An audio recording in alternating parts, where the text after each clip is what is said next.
esta plática. Me acompaña el ingeniero Héctor Arias, quien va a hacer la presentación. Adelante, Héctor. Hola, muy buenas tardes a todas y a todos. A nombre del grupo de ingenieros jóvenes de Amitos, les doy la más cordial bienvenida a esta sesión. Hoy nos acompaña un ponente de una destacada trayectoria en el campo de la ingeniería geotécnica, cuya experiencia abarca temas fundamentales como el desarrollo de infraestructura en nuestro país. Me refiero al ingeniero Juan Carlos Valenzuela Mesa, profesional con más de 4 años de experiencia en el diseño y la investigación de obras subterráneas, vías férreas, estabilidad de taludes y mecánica de rocas. Es ingeniero de petróleos por la Universidad Nacional de Colombia y cuenta con una maestría en ingeniería civil con especialidad en geotecnia por la Universidad Nacional Autónoma de México. Ha colaborado en el Instituto de Ingeniería de la UNAM, participando en proyectos emblemáticos como el Tren Maya y la refinería de Dos Bocas, enfocado en la revisión de normativas, simulaciones numéricas y análisis de infraestructuras críticas. Además, ha compartido su trabajo en revistas especializadas y foros tanto nacionales como internacionales. En el 2023 recibió el Premio de Ingeniería Civil Javier Barrios Sierra como coautor al mejor libro de Ingeniería Civil y fue distinguido con el reconocimiento al mejor trabajo de grado por la Universidad Nacional de Colombia. Nos honra contar con su presencia el día de hoy. Ingeniero Juan Carlos, adelante, le cedemos la palabra. Hola, muy buenas tardes a todos. Muchas gracias, Itzel y Héctor, por la presentación. Antes que todo, quisiera agradecerles, bueno, quiero preguntarles, ¿el audio está bien? Sí, ok, muchísimas gracias. Sí, está muy bien. Agradecerles al grupo de ingenieros jóvenes por la oportunidad de estar el día de hoy con ustedes para compartir un poco del conocimiento de lo que hemos trabajado en la parte del instituto en este tema referente a vías férreas.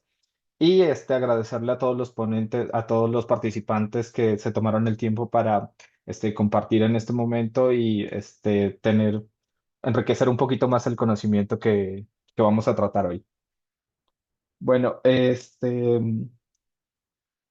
título de la presentación y el trabajo que hemos desarrollado se titula Diseño del espesor del balasto y subbalasto en vías férreas, implementando modelación numérica y una discretización de la capa granular dentro de los métodos, los modelos que vamos a utilizar o los métodos para evaluar estos espesores.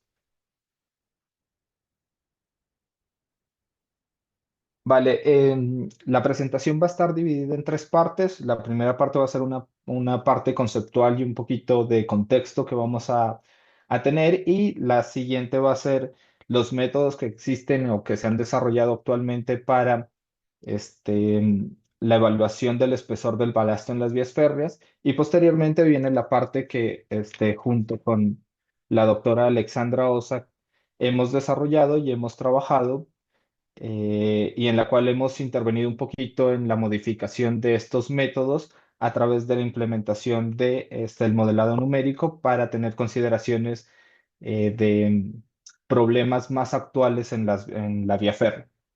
Como contexto, este tema tiene gran relevancia actualmente debido a que poco a poco ha existido una reactivación en este siglo de las vías férreas. No es que no existiera anteriormente, si vemos en el mapa y en la figura que se presenta en la presentación, este, tenemos que existe una red de vías férreas bastante desarrollada, sobre todo en la parte de carga y hay algunos casos de pasajeros. Y, actualmente se han desarrollado algunos como son proyectos del Tren Maya y el tren que comunica México con Toluca. Y por eso generalmente se ha reactivado la investigación y la construcción de de este tipo de temas. Dentro de eso, por parte del instituto donde estamos, estuvimos en algunas cosas involucradas en la parte de diseño de las vías férreas del Tren Maya.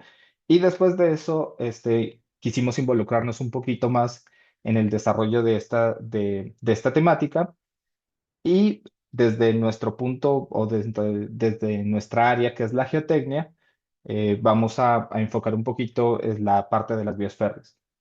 Inicialmente vamos a ver qué es una vía férrea.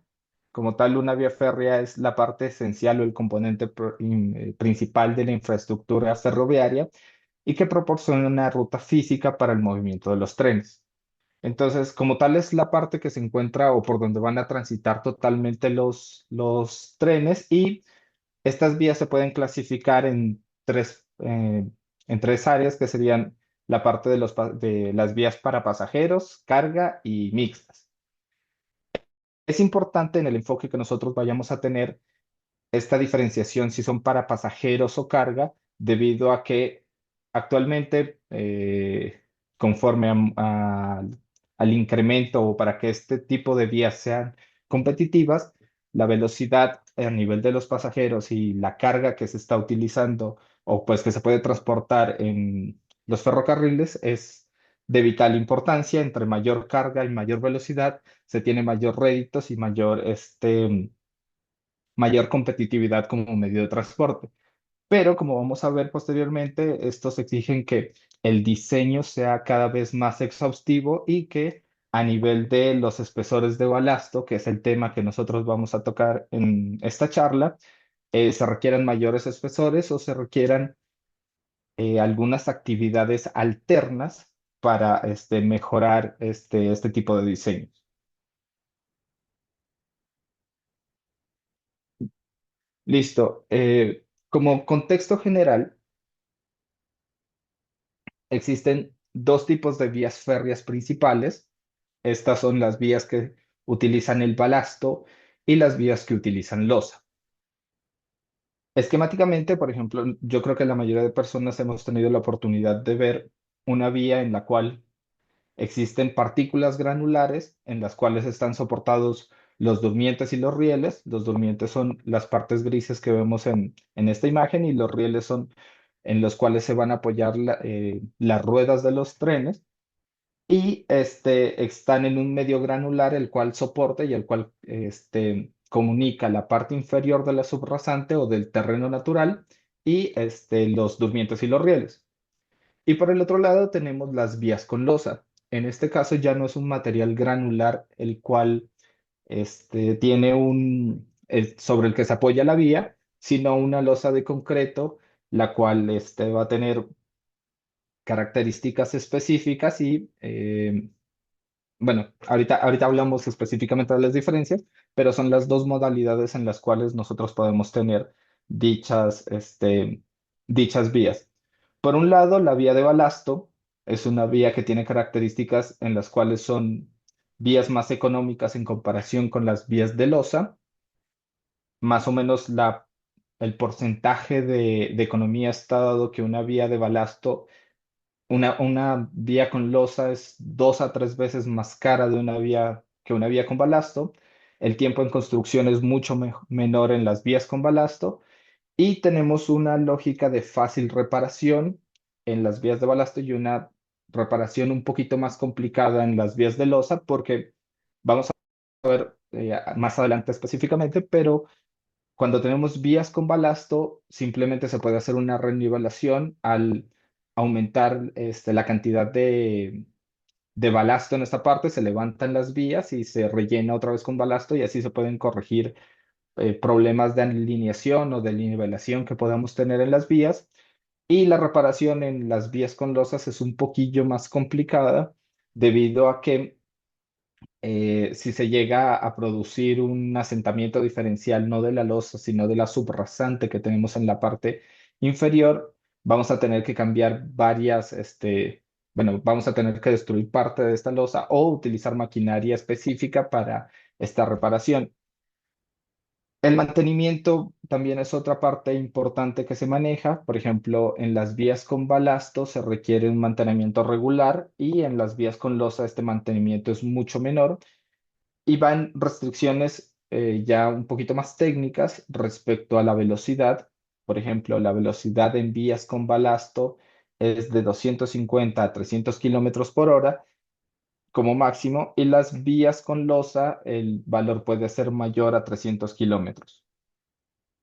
Y también tenemos en cuenta la duración de estas vías. Para vías con balasto tenemos una menor duración que aproximadamente está dada en unos 20 años y para vías con losa son posiblemente unos 50 años.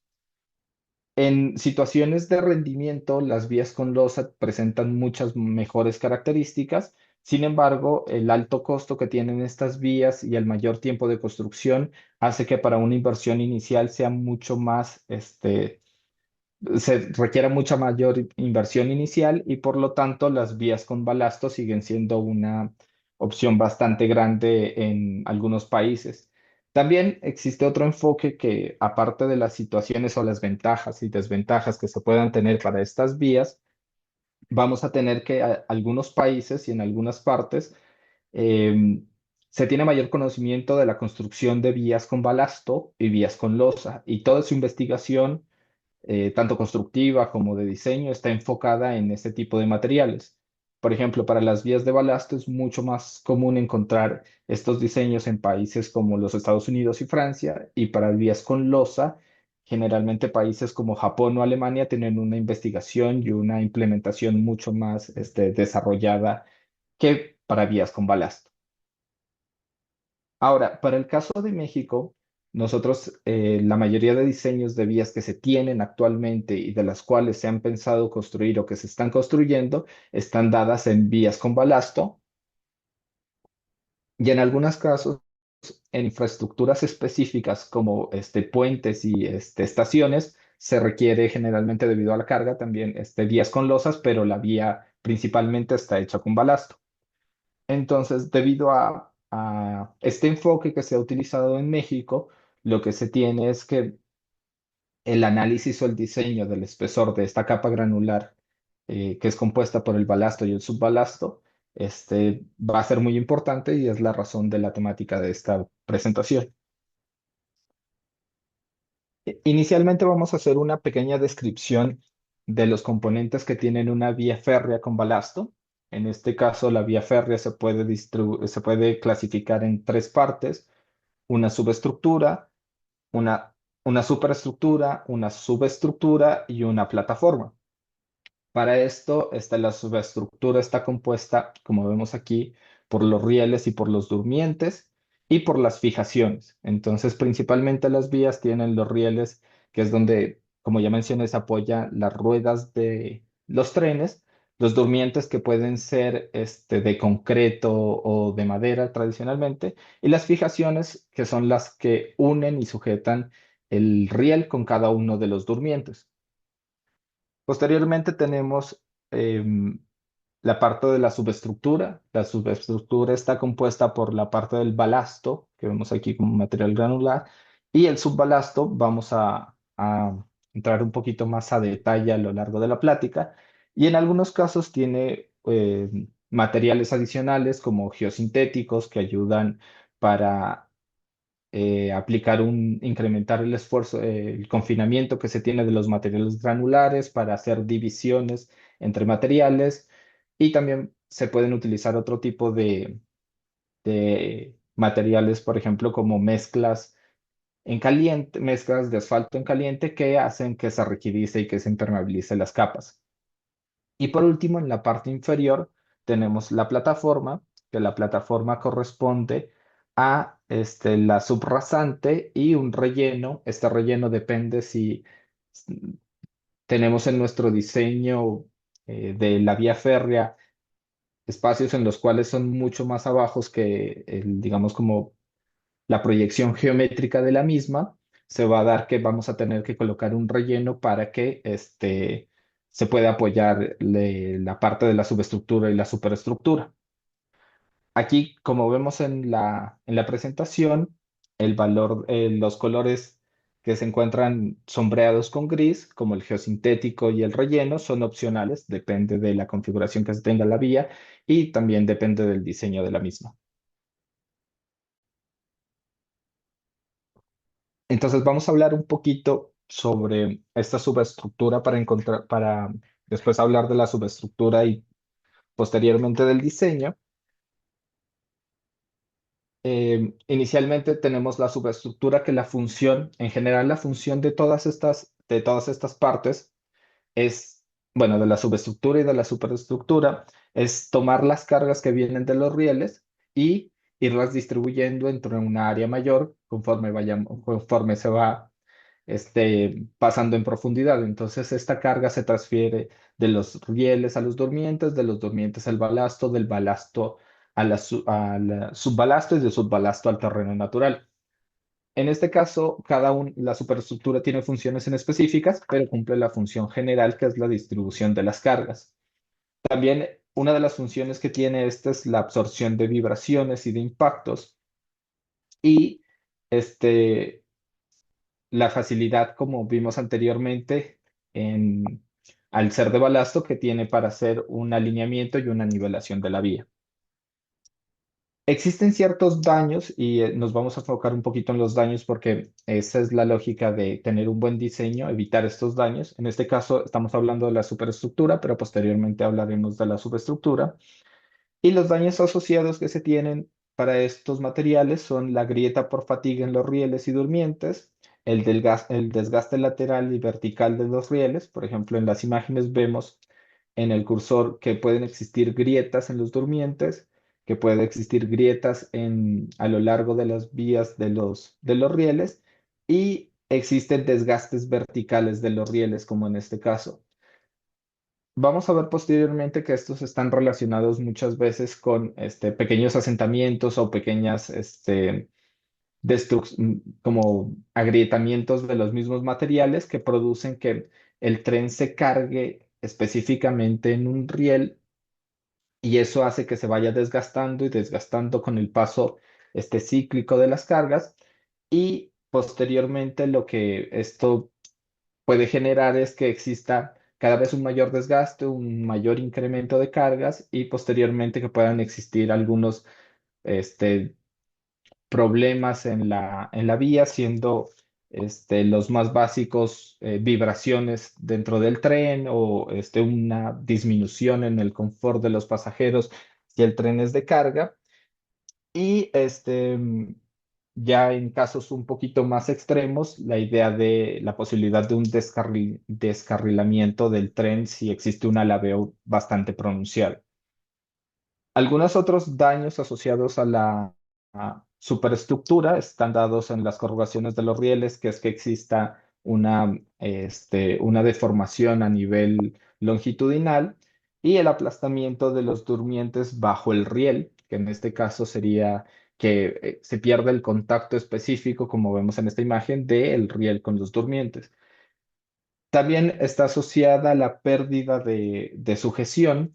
Esto es el caso en el cual cuando nosotros tenemos un riel y que está sujeto a los durmientes y se pierde esta sujeción, el espaciamiento que se tiene entre los rieles, que se denomina escantillón, puede verse alterado. Esto va a hacer que pues se produzca un desgaste de los rieles debido a que se encuentran más separados o que se produzca unas vibraciones que no se están pensando en los durmientes y todo genera que poco a poco se incrementen las cargas y que esto tenga un deterioro en la calidad de los materiales. Listo. Ahora vamos a la parte de la subestructura.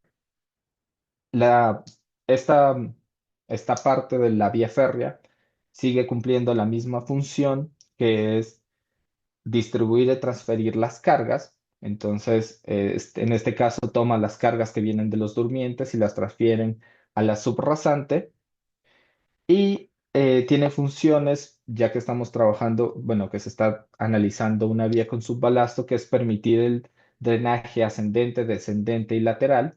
Para este caso, el drenaje descendente o ascendente podría ser la lógica de una lluvia específica en la cual se tiene que desalojar de manera rápida para que no se genere una saturación de los materiales o que se llegue a generar una presión de poro. Y de manera lateral también podríamos imaginar que tenemos de un lado específico digamos como se encuentra al lado de una ladera la vía que estamos teniendo y existe una acumulación de agua de un solo lado. Si tenemos un buen drenaje lateral, simplemente podrá pasar a través de la vía y no generar esfuerzos ni presiones sobre la misma. También tiene una función de atenuación de vibraciones y los daños asociados a esta subestructura vienen dados por especificaciones, bueno, de distintas formas. En este caso, los daños asociados pueden ser por contaminación. Esta contaminación puede provenir de la subrasante, em, la cual puede haber una migración de finos desde la parte inferior de la subrasante a la subestructura, y también existe una contaminación asociada a el desgaste del balasto, al ser estos materiales granulares, los cuales van a estar expuestos a cargas cíclicas. Digamos, si tenemos dos materiales granulares que tienen cierta rugosidad y cierta angulosidad, después de ciertas cargas se van a triturar, y los pequeños filos que se tienen van a volverse finos como tal, que generan una contaminación dentro del balasto. También tenemos una pérdida de volumen, que muchas veces cuando existe una reorganización y cuando no hay una buena compactación de los materiales granulares, al someter el paso de los trenes, que es una carga cíclica, se van disminuyendo y van generando unos pequeños asentamientos diferenciales que van eh, contribuyendo al mal funcionamiento de la vía. Y existen fenómenos como el bombeo de lodo. Vemos en la figura de la parte superior, que es un ejemplo extremo de bombeo de lodo, que es cuando los finos que se tienen en una subrasante en la capa inferior al, al subbalasto y al balasto, y se tienen una saturación eh, del 100% y se presenta la carga cíclica, va a ser un efecto en el cual exista un flujo muy grande de todos los finos y llega a dañar la configuración que se tiene el balasto, y pues alterar totalmente las funciones. También hay otro fenómeno, que es el movimiento lateral del balasto. Si miramos en esta gráfica, para hacerlo un poquito más esquemático, los durmientes se encuentran totalmente rodeados por balasto, y esto genera, lo podemos ver en una gráfica anterior, en este caso es este pequeño pedazo que genera como un hombro, el cual confina el durmiente. Este confinamiento hace que el alineamiento de las vías que se tiene este, se, se mantenga al tener un movimiento lateral, o al este balasto perder este recubrimiento, como vemos en la imagen superior. Puede existir un desconfinamiento de los durmientes, y por lo tanto sí que se desalinee la vía y los rieles, que genera también que el comportamiento de la vía y el paso de los trenes no sea seguro y que no sea cómodo. Y tenemos una pérdida de la capacidad de drenaje, como vemos en esta parte, que es que se genera acumulación de agua en el balasto. Esto dado por un mal diseño, la presencia de finos, lo cual generalmente puede hacer que incremente la presión de poro en algunos casos, y esto modifique la resistencia del balasto y por lo tanto llegue a inducir asentamientos o un comportamiento no adecuado de la vía.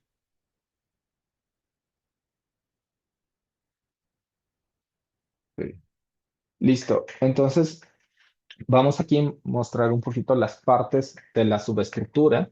Como ya les comenté, la subestructura y la parte que nosotros vamos a ver posteriormente en el diseño es la parte de el balasto y el subbalasto. Aquí tenemos un corte transversal de una vía férrea, en la cual tenemos los durmientes, los rieles, y se ve bastante clara la división que se tiene de estas capas, siendo la capa superior el balasto, la capa intermedia el subbalasto, y podríamos asumir que la carpa que se encuentra en la parte inferior va a ser la subrasante. Para esto aquí tenemos una imagen esquemática, no es exactamente un zoom, de cómo serían las características del balasto y qué material lo compone. Para este caso, el balasto es una capa de un material granular triturado que proporciona una base estable y flexible para los rieles. Y como ya lo hablamos en algún momento, ya que esta es parte de la subestructura que vimos anteriormente, tiene parte de las funciones. Al estar en la parte superior, aporta la estabilidad lateral y vertical al conjunto riel durmiente, ayuda a mantener el nivel y la nivelación de la vía, el drenaje eficiente del agua y la distribución de los esfuerzos hacia el subbalasto, que es la función que tiene todo este tipo de cargas para distribuir el esfuerzo del paso del tren. Como características para la elección del balasto, y vale mucho la pena hacer la diferencia porque en el diseño no se hace específicamente, las especificaciones para la selección del balasto son mucho más rigurosas que para la selección del subbalasto. Para la selección del balasto están dadas por que se tienen determinados tipos de roca, del origen de la roca, sea ígnea generalmente es la que se requiere. En algunos casos, se aceptan algunas rocas sedimentarias que cumplan ciertos estándares y se requieren valores determinados de pruebas de desgaste, como la prueba de Los Ángeles, o valores de finos menores al 1% para que el comportamiento de este material tenga un buen desempeño.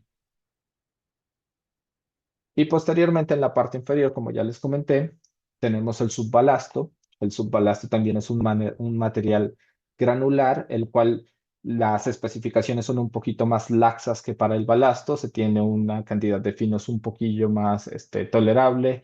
Las rocas no tienen que tener una resistencia tan alta al desgaste y cumple una función importante, que es que al estar compuesta de un material con una granulometría no tan restrictiva como la que se presenta para el balasto, es un material que es un material de transición entre la capa de la subrasante con un material granular de mejores especificaciones.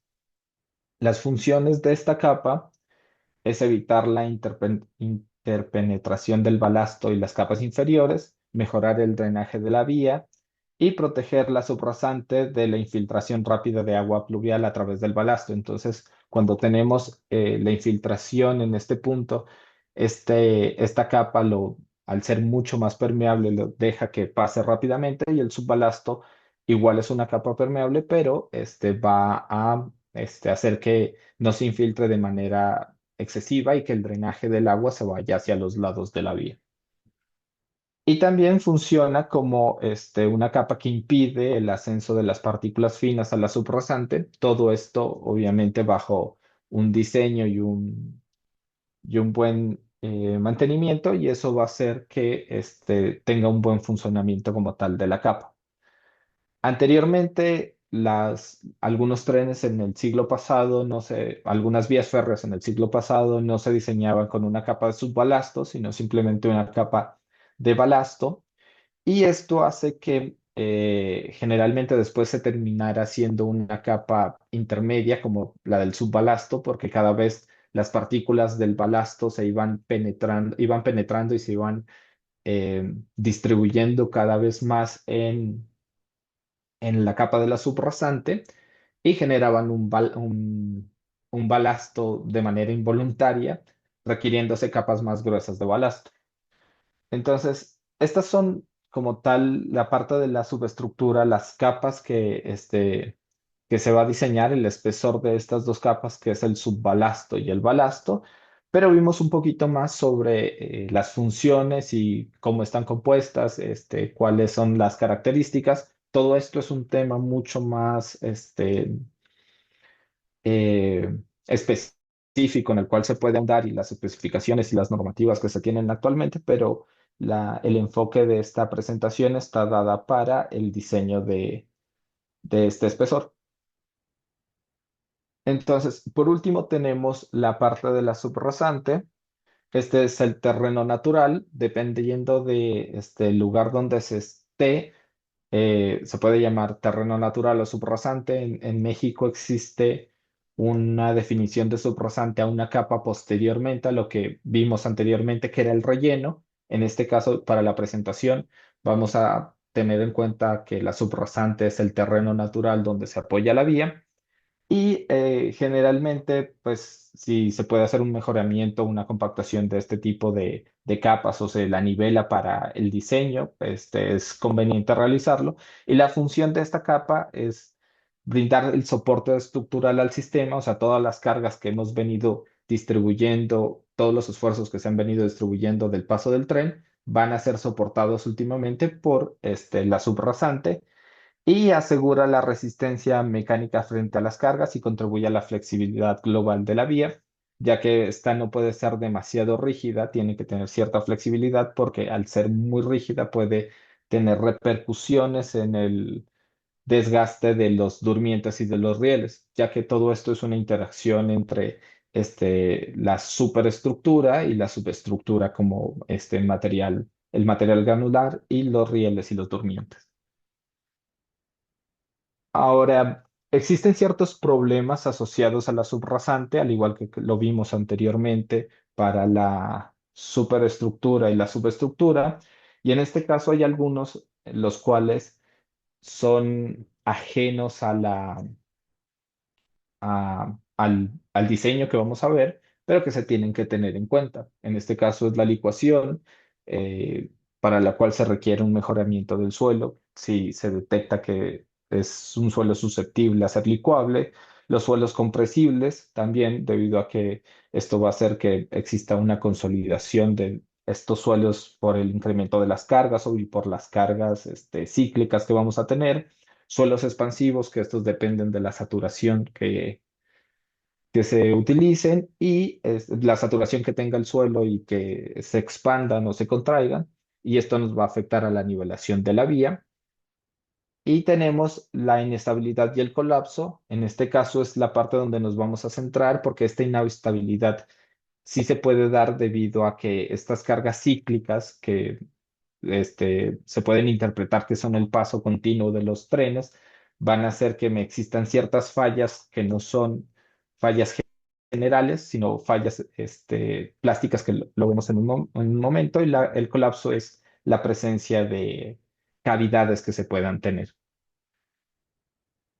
Entonces, el enfoque que cuando nosotros nos vamos a colocar es el diseño y va a ser la inestabilidad y el colapso que se puedan presentar en las vías. Ahora, listo. Existen varios métodos para el cálculo de espesor de la capa granular. En este caso vamos a ver dos específicamente, que es el método que está diseñado por Talbot y el de Lee Sealing. Ahorita vamos a explicar por qué. Pero antes de eso vamos a especificar qué es este espesor de la capa granular. El espesor de la capa granular es la distancia que se tiene entre la parte inferior del durmiente y la subrasante. Todo lo que se encuentra aquí, que es el balasto y el subbalasto, hace parte importante del espesor de la capa granular. Generalmente, y eso es algo que se va a trabajar y que realizamos en el análisis numérico, el diseño se hace indiferente para el subbalasto y el balasto. Entonces se consideran como una capa granular con las mismas propiedades. En este caso, la propiedad más significativa de la capa granular va a ser el módulo resiliente de esta capa, pero lo vamos tratando a lo largo de la presentación. Entonces, el diseño de la subestructura generalmente está dado por el diseño de la capa granular. Para diseñar esta capa granular, vamos a tener que cumplir una sola condición. Esa condición es que los esfuerzos que llegan a la capa de subrasante a este punto sean menores o se encuentren dentro de los niveles aceptables. Entonces, todo el diseño de esta capa, nos vamos a enfocar en el espesor, pero el diseño de esta capa va a estar a que el esfuerzo que se tenga aquí, que se transmite por el paso de los trenes, que se transmite y que viene de los trenes, sea inferior a a un nivel aceptable. Entonces, existen varias soluciones que se pueden implementar. Entre esos está el espesor de la capa granular. Al aumentar el espesor de esta capa, se van a disminuir los esfuerzos que experimenta la subrasante, tanto en la superficie como en toda la subrasante. Podemos colocar geosintéticos que nos ayudan también a la distribución. También podemos colocar mezclas asfálticas en caliente que generan que la distribución se modifique y es un elemento rígido que va a hacer que disminuyan estos esfuerzos. Y la otra opción es mejorar la subrasante. En este caso no estamos modificando la capa granular, sino estamos modificando los niveles aceptables de esfuerzos de la subrasante. Para este caso, la solución más económica y más eficiente es la modificación del espesor de la capa granular.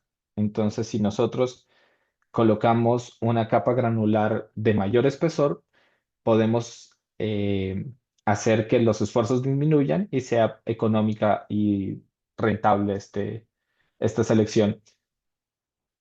A través de varios análisis, eh, lo que se ha determinado es que la parte más crucial del diseño de las vías férreas está en la determinación de esta, de este espesor, ya al ser la solución más económica, o de llevar los esfuerzos a estos niveles aceptables. Entonces, tenemos un primer método. Este método es el método de Talbot. Es un método el cual es una metodología simplificada que se realizó por Talbot basado de pruebas de campo realizadas a principios del siglo XX. Entonces, lo que hizo generalmente él es hacer varias pruebas en las observaciones que se tuvo y propuso una ecuación. Esta ecuación es la que se presenta aquí, donde H es el espesor de la capa granular. Tenemos algunas constantes y tenemos PA y PC, que es la presión media en la base del durmiente y la presión admisible en la capa de apoyo. Entonces, para calcular el espesor de la capa granular, simplemente se requieren estas dos presiones y se encuentra este espesor. El problema con esta ecuación es que simplifica mucho el problema, porque no tiene en cuenta ni las propiedades que se tiene de la subrasante, no tiene en cuenta las propiedades de la capa granular, tampoco tiene en cuenta para las condiciones de tráfico, que en este caso sería cuántas veces se requiere, cuántas veces va a pasar el tren para determinado tiempo, este, y tan solo considera la presión que se tiene en la base del durmiente. Para tener la presión admisible, que es esta parte de PC de la capa de apoyo, que en este caso sería la subrasante, lo que se propone es simplemente tener la presión admisible de 138 kilopascales. Esta presión él considera, o bueno, se propone porque se considera que los suelos, o bueno, la subrasante en la cual se va a desplantar la vía es competente. Entonces, bajo esa suposición de que es competente, se da un valor que es 138, independientemente de qué tipo de subrasante o qué tipo de suelo componga la subrasante. Y se ha demostrado en algunos casos de algunos investigadores es que para suelos eh, bastante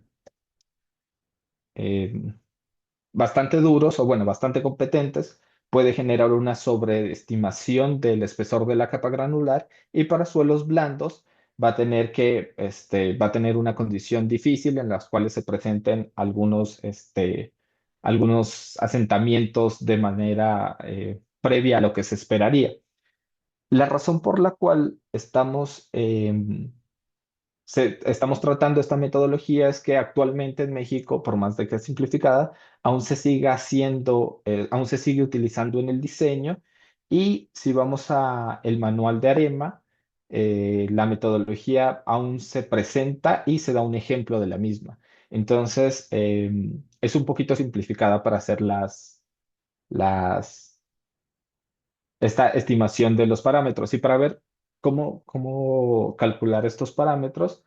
En este caso tenemos, en la ecuación tenemos el espesor, tenemos la presión, que ahorita miramos cómo se calcula, y la presión admisible, que es un valor específico de 138. Y la presión media en la cara del durmiente está dada por eh, la carga de la rueda, el área del durmiente, el factor de distribución y un factor de impacto. Este factor de impacto considera la velocidad y considera los diámetros. Entonces, dependiendo de la velocidad y el diámetro de la rueda, vamos a tener un factor de impacto. El factor de distribución depende de la separación entre los durmientes. Y el área del durmiente, pues va a ser porque necesitamos la presión en la base del mismo. Entonces, lo que va a hacer es simplemente transportar, o bueno, pasar de la carga que estamos colocando, va a modificarse por la velocidad, por qué tan separados están los durmientes y por el área de los durmientes. Una vez se tenga esta presión media en la base del durmiente, se puede obtener el espesor de la capa granular. Hay que considerar varias cosas. Es que estas ecuaciones del factor de impacto, como se vienen dados, están dadas para velocidades específicas, no para las velocidades las cuales se están manejando actualmente debido a, bueno, las altas velocidades, debido a que cuando se desarrollaron toda esta metodología, las velocidades no superaban los valores específicos que podemos intentar alcanzar actualmente. Y hay que tener cuidado al utilizar estos factores de impacto, si hay valores o modificaciones nuevas para encontrar estas velocidades. Estos factores a partir de velocidades altas con las cuales se suelen diseñar actualmente los trenes, bueno, las vías férreas. Y este es la metodología, la primera metodología que traemos en la presentación. Después tenemos la metodología de Lee-Selig. En este caso, antes de entrar a esta metodología, vamos a describir un poquillo las fallas que la metodología intenta prevenir. En este caso, se menciona, bueno, en varios artículos se menciona que la posibilidad de una falla en la cual exista un colapso total es muy poco probable, o sea, un colapso tipo, tenemos un talud y se nos cae todo el talud en una forma circular. En las vías férreas es un poco posible que ocurra esto debido a que las cargas no son tan grandes. Obviamente, si tenemos un buen diseño, las cargas no son tan grandes y existe una afectación más por las cargas dinámicas. Entonces, estas cargas dinámicas están dadas en dos tipos de fallas principalmente, que es una falla que denominan falla progresiva de corte y la falla de asentamiento plástico excesivo. En esta, la falla progresiva de corte hace referencia a que tenemos nuestra subrasante, que en este caso es la parte naranja, y con el pasar de con la carga cíclica que se ejerce en los trenes, el suelo blando que tenemos en la parte inferior se va a ir remoldeando y se va a ir cizallando y va a intentar este, irse por la parte que genera menor resistencia, que en este caso es la superficie que tenemos. Aquí vemos bueno, la superficie de la estructura. Aquí vemos una falla incipiente, pero generalmente esto lo que puede hacer es que sea un poco más grande y esta parte negra salga hasta la superficie. Entonces esto hace que se genere un pequeño abultamiento en esta parte y un hundimiento en la parte inferior. Entonces la vía como que se hunde en la parte central y existe una frontera aquí en los laterales, lo que genera un mal drenaje.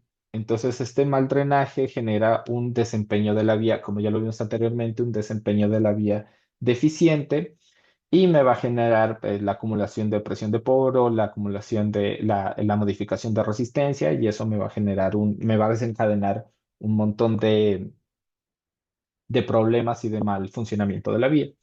Por otro lado, tenemos la falla del asentamiento plástico excesivo.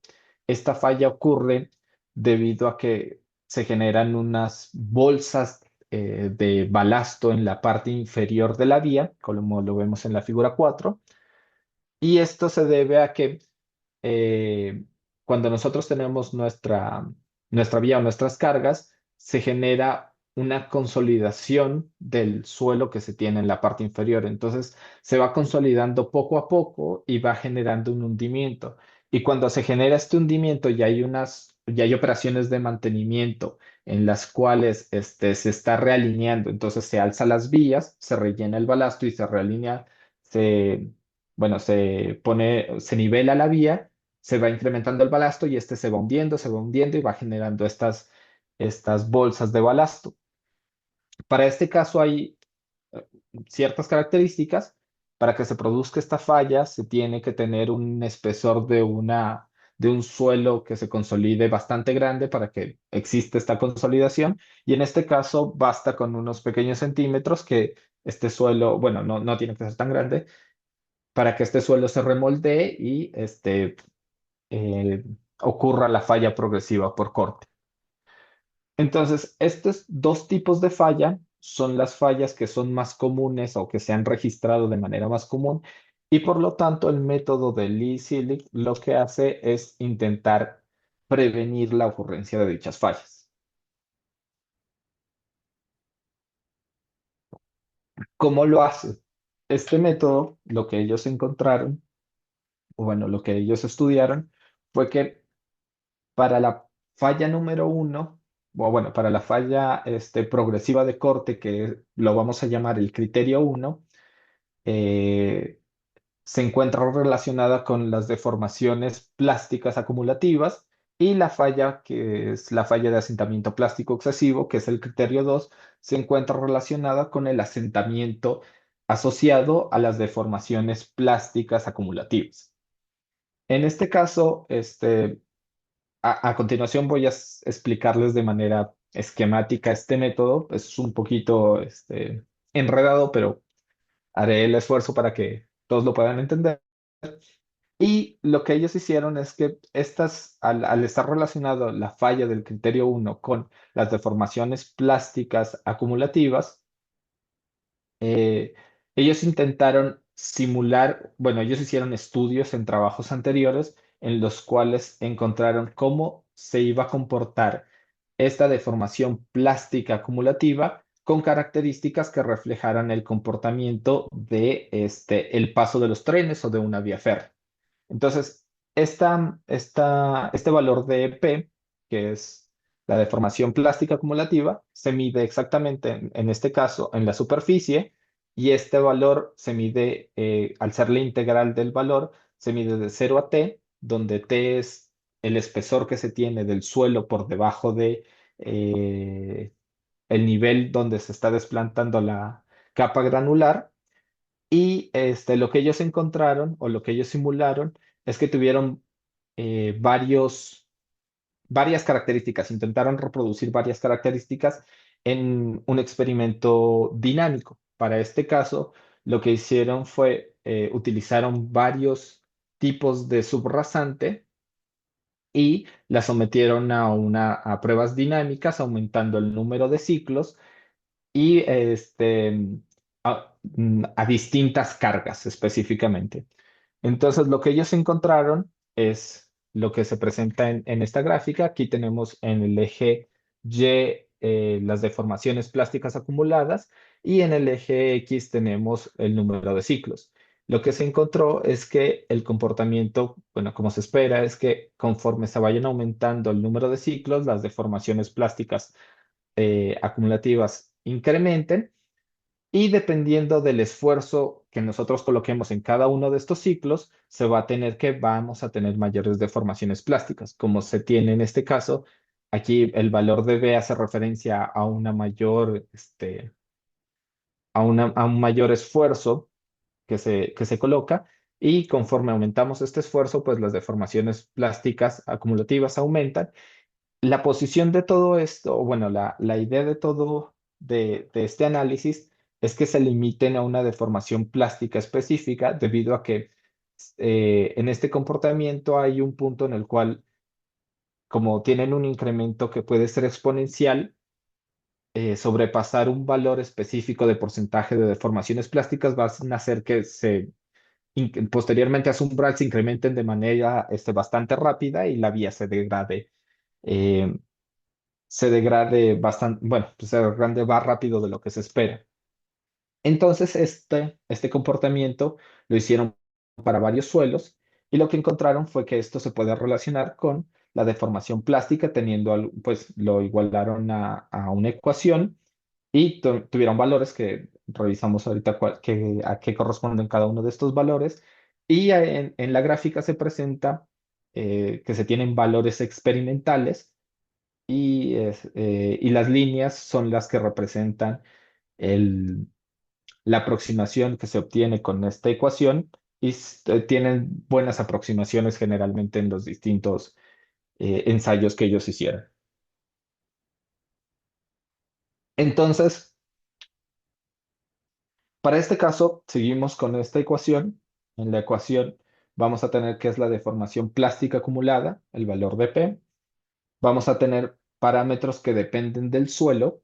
Entonces, estos parámetros que dependen del suelo son, tanto en el modelo como en algunos otros artículos, nos dan valores específicos para estos parámetros dependiendo de si estamos trabajando en una subrasante compuesta por arcilla, o si esta está compuesta em, por limo o por una combinación de estos materiales. Nos dan valores específicos para el suelo.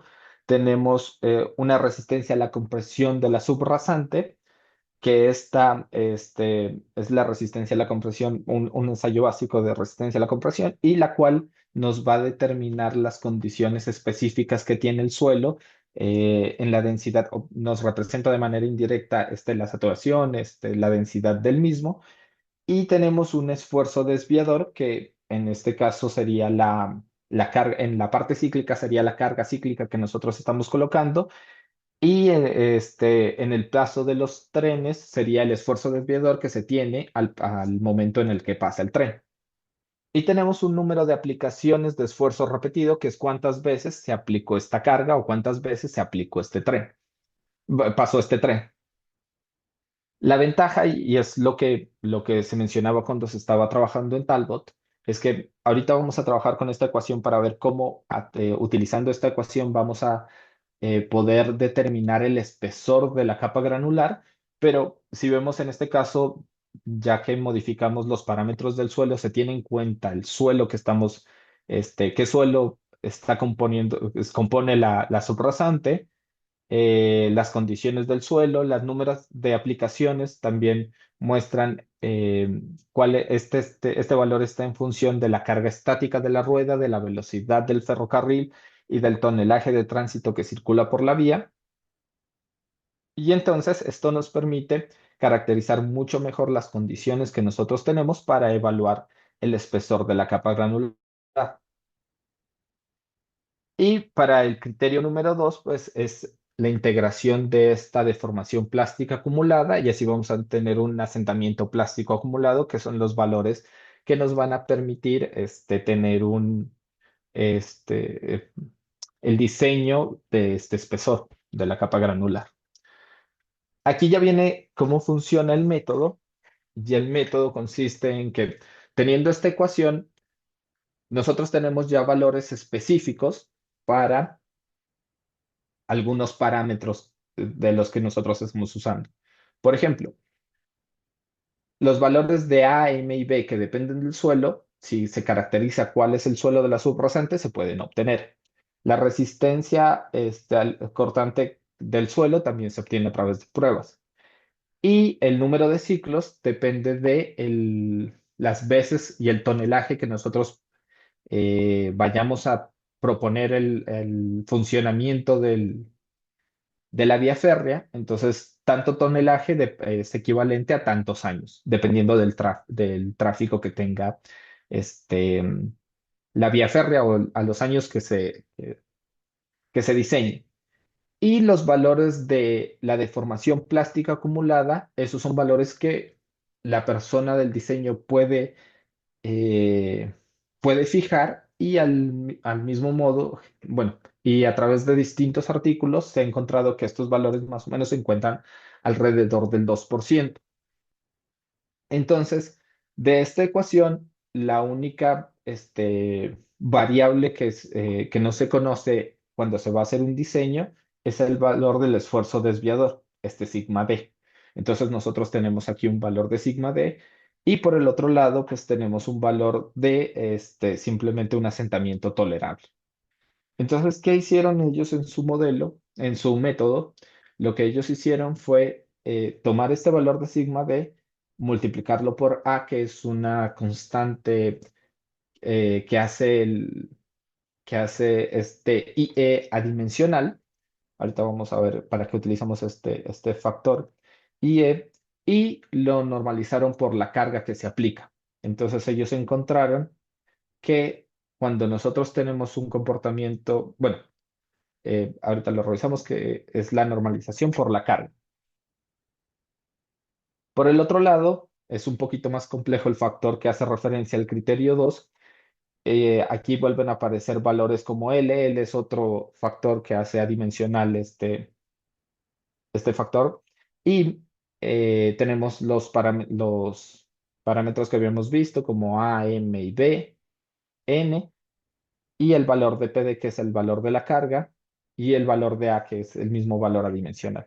Entonces, para este caso, ya teniendo unas características de suelo, un número de veces que va a pasar el tren acorde al tonelaje y a la velocidad, y teniendo la resistencia del suelo y las deformaciones acumuladas restringidas, vamos a tener un valor de sigma d, y este valor de sigma d simplemente lo dividimos entre la carga y por un factor, y acá son mucho más valores que vamos a tener, pero resulta siendo matemático en este caso. Con estos dos valores, con este I subíndice E y I subíndice ρ, vamos a entrar en unas gráficas específicas, que en estas gráficas ellos hicieron un análisis multicapa, que es la parte que nosotros vamos a analizar posteriormente. Y en este análisis multicapa, lo que ellos encontraron es que el comportamiento dependía mucho de la interacción que se tenía entre el módulo resiliente de la capa granular y el módulo resiliente de la subrasante. Entonces, lo que hicieron fue, hicieron muchas corridas en las cuales colocaban distintos espesores de la capa granular, y encontraron cuál era el esfuerzo desviador que se encontraba en la frontera entre la capa granular y la subrasante. Entonces, este esfuerzo desviador que tenemos en esta parte lo hicieron para muchas corridas, para muchos valores de la subrasante, y generaron generaron cartas de diseño. Entonces, lo que ellos proponen es que este valor de IE, que viene del esfuerzo desviador que calculamos en el paso anterior, se lo introduce en la gráfica. Hay una gráfica distinta, una carta distinta para los distintos valores del módulo resiliente del balasto. Y digamos, se intersecta con la línea A, B, C y D, que esto es el módulo resiliente de la subrasante. Entonces, dependiendo de la subrasante, entramos en esta gráfica, chocamos con la línea y encontramos un H sobre L. Este H sobre L es el espesor dividido entre L, que es un parámetro que hace adimensional este espesor, y encontramos el espesor requerido para el espesor de la capa granular. Por el otro lado, lo que se tiene es que se tiene el factor de IPRO, y vamos a encontrar este valor, y depende, también hay cartas, estas son mucho más amplias las cartas que tenemos para un valor de subrasante y un valor del módulo resiliente de la subrasante y un valor de módulo resiliente de la capa granular y un tipo de suelo y la profundidad. Entonces, este T hace referencia a la profundidad o el espesor que se tiene de el suelo por debajo de la capa granular. Y el ejemplo es el mismo, entramos con un valor, intersectamos el espesor equivalente y este espesor vamos a encontrar el espesor de la subrasante y así vamos a encontrar un espesor de la capa granular. Entonces, a través del criterio 1 encontramos un espesor, a través del criterio 2 encontramos un segundo espesor y lo que se hace es que el espesor final va a ser el espesor que sea más grande dentro de este análisis. Hasta aquí quedaría la metodología descrita. En este caso vemos que es mucho más compleja que la de Talbot, que tiene muchos más parámetros de entrada que la anterior, pero que al considerar el tráfico de la vía, al considerar el comportamiento de la subrasante, al considerar este, las características de la subrasante físicas, hace que sean más aproximado los valores que podamos obtener de los espesores. No lo traigo en la presentación, pero en algunos análisis previos se ha mostrado que bajo vías que se han analizado que tienen un buen comportamiento y que se han analizado los distintos métodos para evaluar qué metodología se aproxima o tiene una buena aproximación al espesor con la que se construyó y con las cuales se ha tenido un desempeño bastante bueno de las vías férreas. La metodología de Lee-Sillig es bastante acertada en estos valores. Adicionalmente, esta metodología ya tampoco es tan nueva, es de 1998, pero en libros actuales, algunos, tanto el de Lee como los de Intraragna, que son los que tocan bastante este tema de diseño, sigue siendo una metodología bastante utilizada.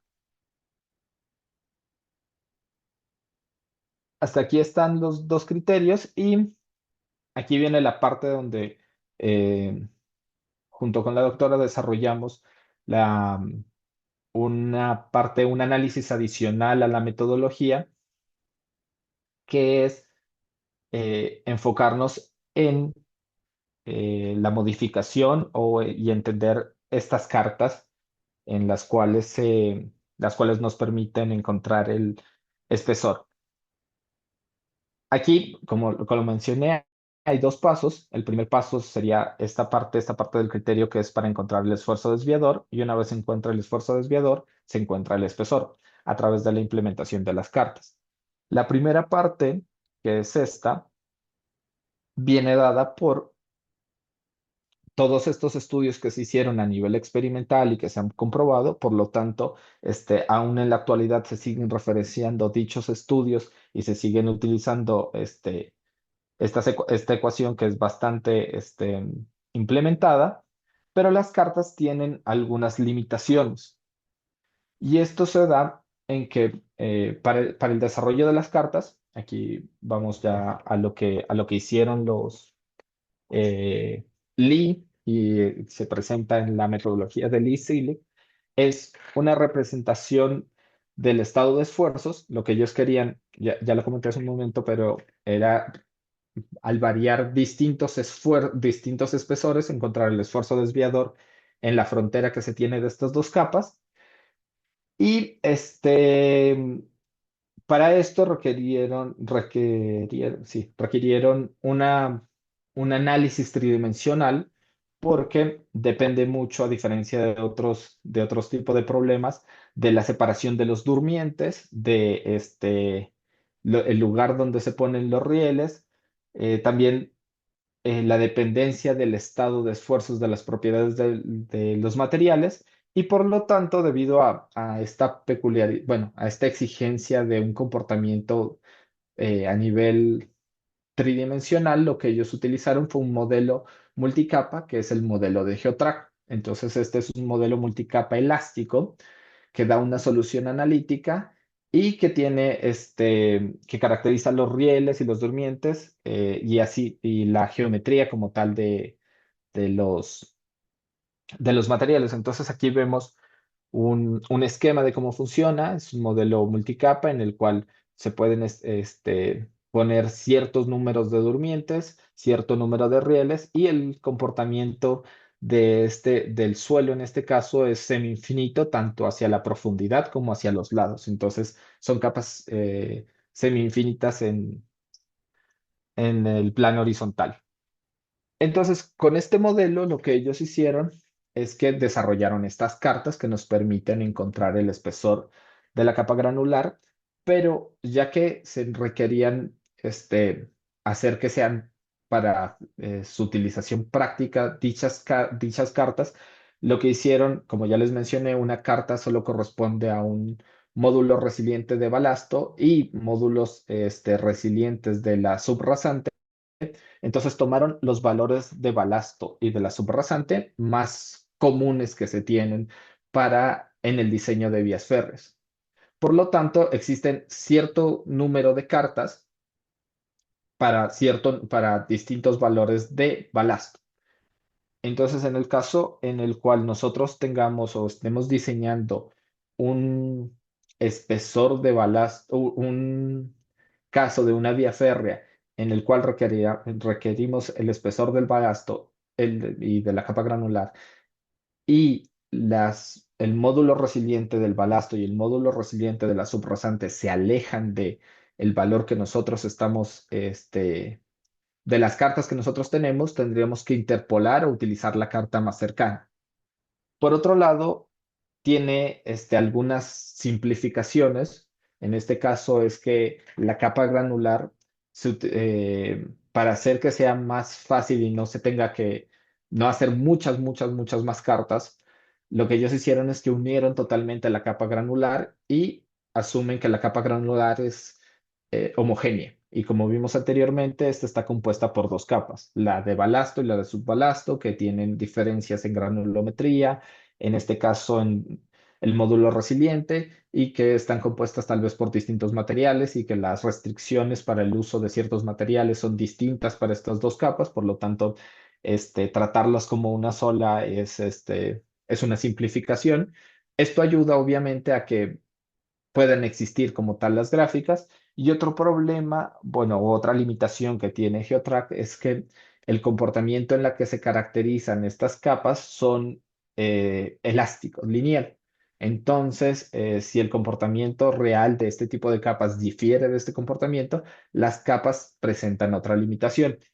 Y es un tema que no se trata exactamente, o bueno, que no hemos desarrollado, pero se sabe que existe una influencia en el comportamiento cuando existe una capa mucho más competente en la parte inferior y cómo al ir acercando esa capa competente, si nosotros tenemos aquí nuestra subrasante y en este caso se maneja que es infinita es el espesor de ese subrasante, conforme nosotros vayamos encontrando que este espesor no es infinito, sino es finito, la influencia de qué tan cerca está modifica como tal el comportamiento de las cartas y por lo tanto modifica el espesor que se requiere para esto. Entonces, siendo conscientes en la tesis de Lee, de donde viene la metodología de Lee Selig, lo que se propone es que se utilice como tal GeoTrack o un programa multicapa que te permita hacerlo, pero si no tienes acceso a eso, existen las cartas. En este caso, mirando las limitaciones que tienen, lo que hicimos fue una evaluación numérica en la cual se tienen en cuenta los diseños que se tuvieron en cuenta para las cartas. Entonces, lo que hicimos inicialmente fue generar un modelo numérico, el cual intentara reproducir estas cartas, para lo cual tomamos los parámetros que se utilizaron en la tesis de Lee para la creación de las cargas. Entonces, las, los, eh, los módulos resilientes, la geometría que se utilizó, los módulos de Poisson y todo lo que se requiso se requirió para, para simular y crear las cartas. Lo consultamos y se desarrolla este modelo. Entonces, en este caso, ya que se tiene el software Plaxis 3D, lo que hicimos fue utilizar este software.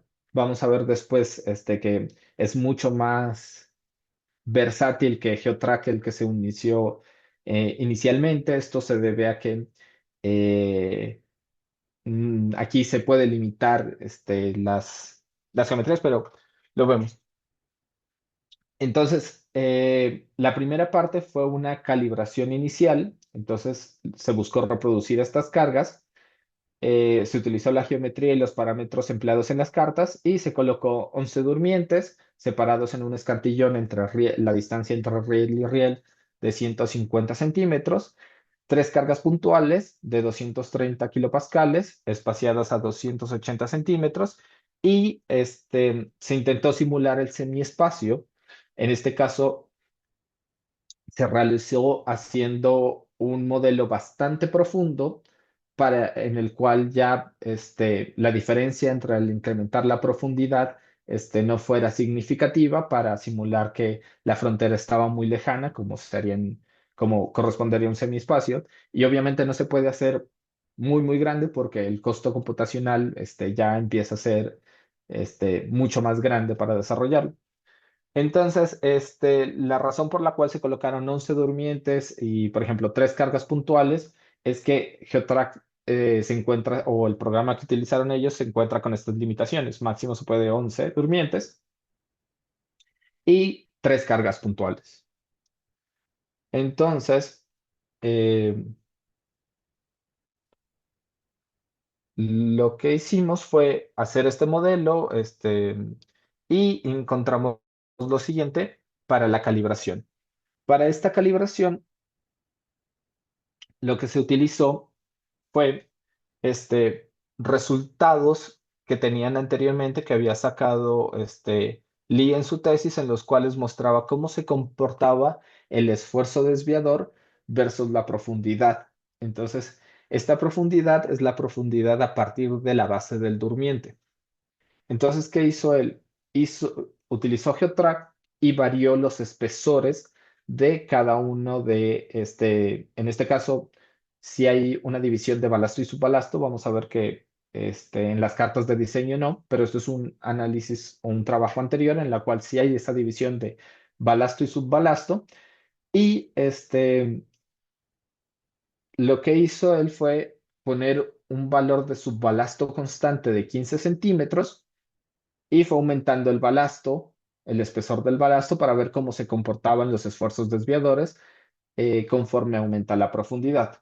Para esto, estas son las propiedades que se tomaron de los materiales en la vía férrea, el riel, el durmiente de concreto, el balasto, el subbalasto y la subrasante, que se caracterizan por el peso, el módulo resiliente y la relación de Poisson, y la combinación de espesores, como ya les mencioné, que es un espesor de 15 centímetros constante para el subbalasto y el espesor en el cual va aumentando el espesor del balasto, el caso en el cual va aumentando el espesor del balasto. Y tenemos un espesor de la capa granular que resulta ser la suma de estos dos espesores. Entonces, en la gráfica de la derecha, tenemos que las líneas continuas son lo que se encontró con GeoTrack y las líneas punteadas son lo que se encontró con Plaxis al utilizar el modelo que les presenté anteriormente. Y se obtiene que existe una concordancia bastante grande entre el valor máximo, este valor en esta punta hace referencia al esfuerzo desviador que se tiene justo debajo del durmiente, y vamos a ver cómo se comporta el comportamiento conforme se va disminuyendo. Entonces, lo que se encontró en este caso es que se pudo hacer o representar exactamente lo que hace GeoTrack con Plaxis 3D como método de calibración al modelo que íbamos a hacer para ver la incidencia de otros parámetros específicos en las cartas de diseño. Y se encontró una ligera disparidad en la parte más profunda, en este caso, Y esto se debe a que afecta esa profundidad específica, ¿no? Entonces afecta que no sea semi-infinito como tal el, el modelo que nosotros estamos colocando. Aquí podemos ver dos cosas principales. La primera es que conforme se aumenta el espesor de la capa granular, que en este caso, para los casos A, B, C y D, hace referencia al incremento inicial del balasto, que sería en este punto debajo del durmiente, al tener mayor espesor de la capa granular, aquí, este, entre A y B hay un incremento y por lo tanto el esfuerzo desviador en ese punto va a disminuir. En C, que es mucho más grueso, que hace referencia a 76 centímetros de la capa granular, va a disminuir y aquí también va a disminuir. Y la distribución en cómo van disminuyendo también se ve afectada por el espesor de dicha capa. Posteriormente se hizo una calibración, eh, no tan solo con este caso en el cual tenemos balasto y subbalasto, sino ya directamente sobre las cartas de diseño. Recuerden, en estas cartas de diseño, uno entraba con el esfuerzo desviador, tocaba bueno, intersectaba la curva en la cual depende de el módulo resiliente de la subrasante y encontraba el espesor de la capa granular. Para este caso, la capa granular, a diferencia de este ejemplo, la capa granular solo está compuesta por un mismo material.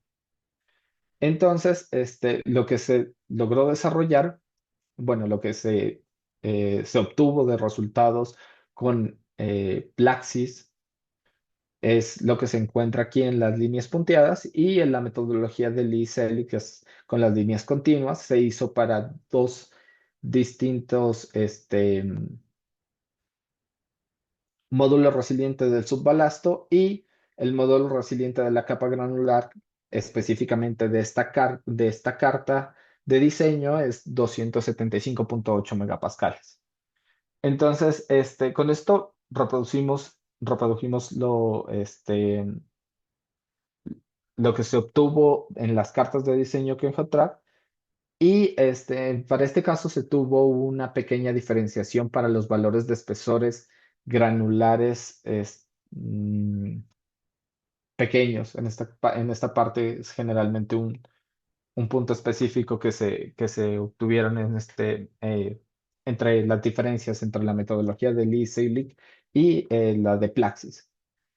Una vez realizamos esta calibración, eh, se destaca la versatilidad que tiene el software del elemento finito, en este caso en contra con Geotrack o en comparación con Geotrack, que es em, la geometría, por ejemplo. Una de estas versatilidades es que, como vimos anteriormente, la capa de balasto no es una capa uniforme infinitamente horizontal, sino que generalmente es un trapecio. Entonces esto modifica los esfuerzos desviadores que vamos a obtener. También se tiene que tener en cuenta que en Plaxis podemos colocar o en un elemento, en un software de elemento finito podemos colocar mayor número de cargas, mayor número de durmientes.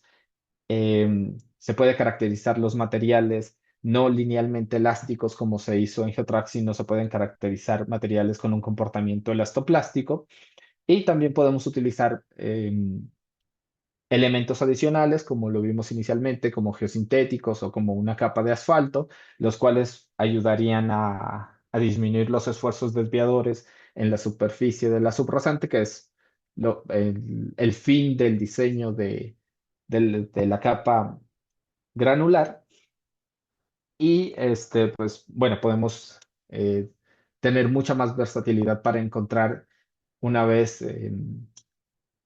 encontremos el esfuerzo desviador aceptable que podemos utilizar de acuerdo a la primera ecuación que vimos dentro de la metodología. Entonces, en este caso, nos enfocamos en dos variables principalmente. La una fue la caracterización de los materiales como materiales elastoplásticos y la otra fue la discretización de no tomar en cuenta la capa granular simplemente con unos parámetros, sino colocar una capa granular la cual se dividiera en balasto y subbalasto, tal cual como ocurre en el diseño de una vía. Para este caso, y para ver solo la influencia de estos parámetros, se tuvieron en cuenta bueno, se mantuvieron todas las condiciones del modelo anterior y tan solo se dividió la capa granular y se cambió el comportamiento de los materiales a materiales elastoplásticos. Para este caso, los materiales se caracterizaron el subbalasto y la subrasante como morculón. Entonces, para los valores de resistencia se colocó una cohesión y un ángulo de fricción, y el balasto se caracterizó como un modelo hardening soil a partir de las recomendaciones que vienen en la bibliografía. En este caso es el libro de Indragna y los parámetros que son un poquito complicados también para conseguirlos, pero se presentaron un caso de estudio que corresponde a los parámetros que se obtuvieron en esta bibliografía.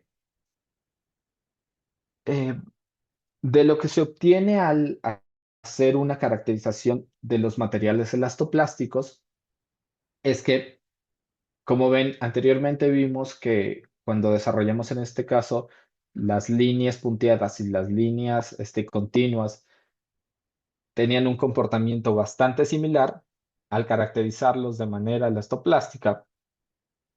Y este comportamiento es totalmente distinto. Para el caso A, los valores de esfuerzo desviador máximo debajo del durmiente se conservan, pero para los demás casos se reducen. Si vemos la línea puntada, que es el valor elastoplástico, que es el valor que se obtiene al caracterizar los materiales de manera elastoplástica, es totalmente distinto al valor máximo de C o al valor máximo de D. Para esto, este esfuerzo desviador, por ejemplo, si tenemos un esfuerzo desviador específico, vamos a ver que si lo intersectamos con la línea de de un módulo específico de la subrasante, vamos a tener que para el comportamiento elástico, el espesor, en este caso ya no es lo siento. Vamos a tener una profundidad mucho mayor, mucho menor que la que tenemos con un modelo A. Entonces encontramos diferencias y posteriormente eh, lo que vimos fue esta misma comparación, pero en la segunda gráfica de calibración. En este caso es la gráfica en la gráfica de diseño, en la carta de diseño, en la cual si nosotros tenemos el esfuerzo desviador y el espesor de la capa granular, vamos a ver que existen diferencias. Aquí vemos que en la parte elástica, que es la parte que es igual a la de Lee Silic, tiene el mismo comportamiento, y la parte elastoplástica, que es la que es línea punteada y con la caracterización de los materiales elastoplásticos, es totalmente distinto al comportamiento que se obtenía cuando se caracterizaba de manera elástica. Entonces, si tenemos un esfuerzo desviador dividido entre la carga de la rueda de 0,3 y tenemos un valor de módulo resiliente de 14, de la subrasante de 14 megapascales, aquí podríamos tener que ese espesor corresponde a un valor de 0,35 posiblemente. Y si vamos con la misma, el espesor que vamos a tener va a ser mucho mayor de 0,45 metros, en este caso son centímetros. Entonces, las cartas, como vemos en este caso particular, se modifican bastante para encontrar este espesor de la capa granular para un mismo esfuerzo desviador. Esta es una de las diferencias que tuvimos en cuenta y de las cuales se obtuvieron pues, estos resultados. En este caso específico, bajo estas caracterizaciones, bajo esta caracterización de estos materiales, encontramos que se puede subestimar para esfuerzos bajos se puede subestimar el espesor, y para esfuerzos altos se puede sobreestimar el espesor que se tiene. Y Lo que se hizo posteriormente, y esto es algo para reflejar de la necesidad de utilizar un software que maneje un comportamiento elastoplástico, es que anteriormente en las cartas, en estas cartas que revisamos en estas, al ser un comportamiento elástico lineal, al tener un incremento, al tener el esfuerzo desviador dividido sobre la carga de la rueda, es proporcional el incremento del esfuerzo desviador a el incremento de la carga de la rueda. Por lo tanto, en estas cargas, en estas cartas de diseño, nunca se tuvo en cuenta cuál era la carga de la rueda, solo se tenía en cuenta cuál era el módulo resiliente de la subrasante y el módulo resiliente de la capa granular para tener em, para escoger una carta y irnos a esa carta, entrar con el valor de IP, que es el del esfuerzo desviador, y encontrar nuestro espesor. En este caso, al tener un comportamiento elastoplástico, esta propiedad de que el esfuerzo desviador es proporcional al incremento de carga se pierde. Y aquí lo que hicimos fue variar esta carga puntual y encontrar que para una carga puntual de 230 kilopascales el comportamiento es distinto de esta misma gráfica que para una carga de 170 kilopascales. Entonces, lo que se obtenía específicamente en estas gráficas que eran elásticas y que es parte de las ventajas de que al ser elástico se pueda normalizar por la carga y tener muchos menos este, cartas de diseño, se pierde cuando se caracterizan los materiales elastoplásticos. Y ya para terminar, lo que se hizo fue un análisis de la discretización de la capa granular en subbalasto. Y entonces en este se hicieron estas dos gráficas. En esta gráfica lo que se tiene es que se tomó un espesor de subbalasto de un valor 0, de un valor de 15 y de un valor de 30. Y el espesor del balasto fue el mismo, tiene el mismo espesor inicial que el valor del subbalasto. Entonces, en este punto tenemos un espesor de 15 centímetros de balasto. En este punto tenemos uno de 15 centímetros de balasto y 15 centímetros de subbalasto. Y en este punto tenemos uno de 30 centímetros de balasto y 30 centímetros de subbalasto. Y lo que se obtuvo fue que conforme se va aumentando en esta parte, se va aumentando el espesor del balasto. Entonces, esta es la condición en la cual todo el modelo se caracteriza con los parámetros de balasto y en estas tienen cierta influencia de una caracterización de la mitad del espesor de subbalasto. Y vemos que al incrementar esto, el comportamiento del subbalasto es constante. Lo que incrementa no es en proporción, sino lo que incrementa es simplemente el espesor del balasto. Y vemos que conforme aumenta el espesor del balasto, cada vez se van estas líneas en las cuales tienen 15 centímetros de subbalasto y 30 centímetros de subbalasto, van tendiendo a la condición de 100% balasto, que es la línea naranja. Entonces, aquí vemos que inicialmente, cuando la proporción, en este caso, no se muestra en esta gráfica, pero cuando la proporción es de 2:1 del espesor de balasto al subbalasto. El balasto como tal, es el que determina el comportamiento específico, como se ve en estas gráficas, pero cuando la proporción es equitativa, o sea, tenemos 50% de subbalasto y 50% de balasto, que es muy común en el diseño, vamos a tener vamos a tener una influencia y vamos a tener que el espesor de la capa granular que podemos calcular se ve influenciado por este comportamiento, siendo un espesor mucho menor para una capa 100% de balasto o para una capa que tiene un cierto porcentaje, siendo mayor el espesor para una capa que tiene un porcentaje de subbalasto. Y esto, pues, tiene sentido en estos resultados debido a que el módulo resiliente, que es lo que nos determina el comportamiento de estas cartas, es mayor para el balasto que para el subbalasto.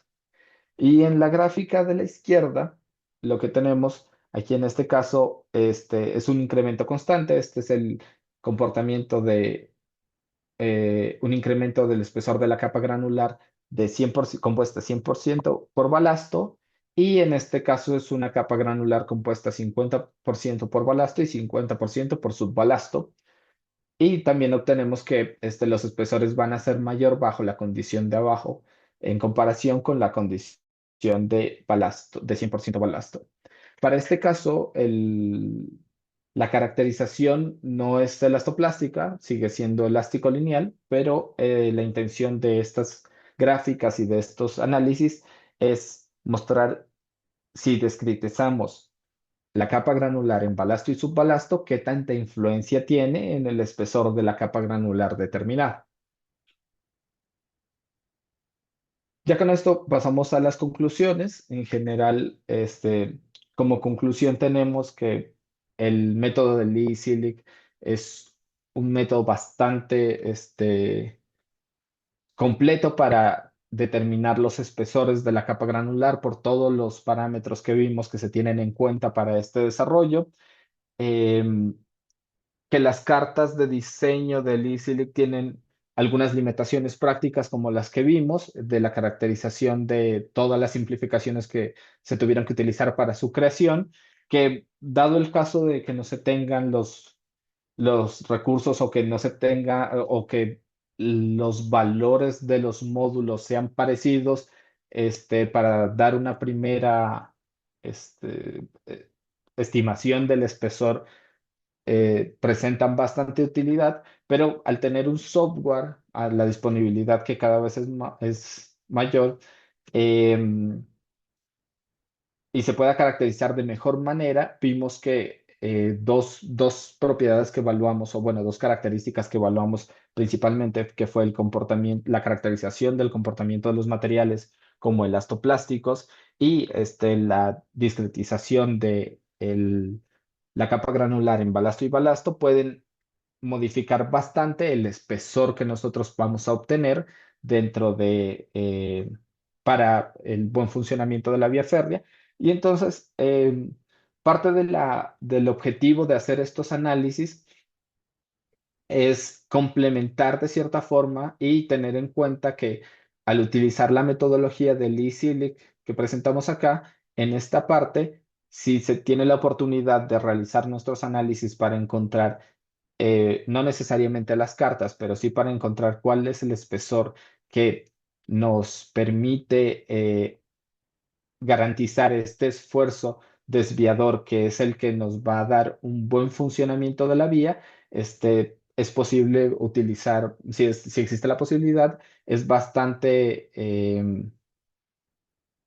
óptimo su utilización, ya que a través de los análisis que nosotros hicimos, como se muestran en estas gráficas, sí se encuentran diferencias de dichos espesores y de la influencia que tiene de la discretización. Al igual que para esto simplemente nosotros tomamos dos parámetros.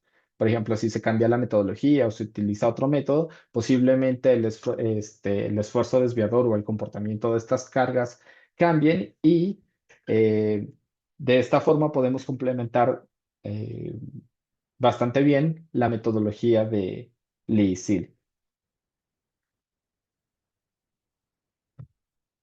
Este, y por mi parte, eso sería todo. Espero les haya gustado la presentación y hayan aprendido un poquito de las metodologías para eh, determinar el espesor de la capa granular. No sé si existe alguna pregunta. Muchas gracias, maestro Juan Carlos, por la exposición tan clara e ilustrativa. Sin duda, el tema que nos has compartido, pues nos da un panorama más amplio para quienes nos desarrollamos en la ingeniería geotécnica y por ende también en las obras subterráneas. Hay un comentario de Víctor. Él comenta, muy buena ponencia, ingeniero Juan, muchas gracias por la explicación tan clara. Pregunta, ¿cómo influye la disponibilidad de materiales locales en el diseño de balastos y contar con un banco de materiales en la cercanía mejora la sostenibilidad y eficiencia del proyecto o no es un factor importante a considerar? Sí, claro, hay Bueno, está un poquito en la parte introductoria, pero este, claro que afecta la disponibilidad, ¿no? Porque parte de, de esta no disponibilidad incrementa en costos. Entonces incrementa en el costo que se vaya a implementar para, bueno, que resulte al final del proyecto. Y lo único que se requiere es que los materiales que se utilicen cumplan con las especificaciones mínimas requeridas para el balasto y por la normativa que se utiliza. En este Mm. caso, para México las normativas se actualizaron hace poco porque dependía mucho de la velocidad que se utilizara para el diseño. Entonces, sí tiene influencia el tipo de banco que se tenga y no sé si contesté bien ahí la pregunta. Sí, claro. Ah, ok. Igual si alguien más tiene alguna otra pregunta, nos la puede hacer llegar, ya sea en el chat o aquí mismo en la sección de preguntas y respuestas.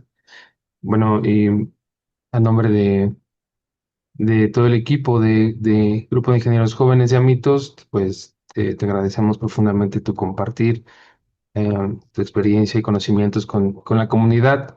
Como muestra de reconocimiento, te hacemos entrega de manera simbólica en esta sesión de un reconocimiento por tu participación como ponente invitado. Ok. Te lo haremos Muchísimas también gracias. llegar por correo. Y bueno, con esto llegamos al final de nuestra ponencia del día de hoy. Agradecemos a cada uno de los participantes por acompañarnos, por formar de esta parte activa de la comunidad, de Grupo de Ingenieros Jóvenes de Amitos. Su presencia hace posible estos espacios de formación, de diálogo y crecimiento profesional. Los invitamos a estar pendientes de nuestras próximas actividades y conferencias. Ya las estaremos anunciando por nuestras redes sociales y pues eso sería todo por el día. Muchas gracias, que tengan muy buena noche. Vale, muchísimas gracias. Hasta luego. Gracias, gracias.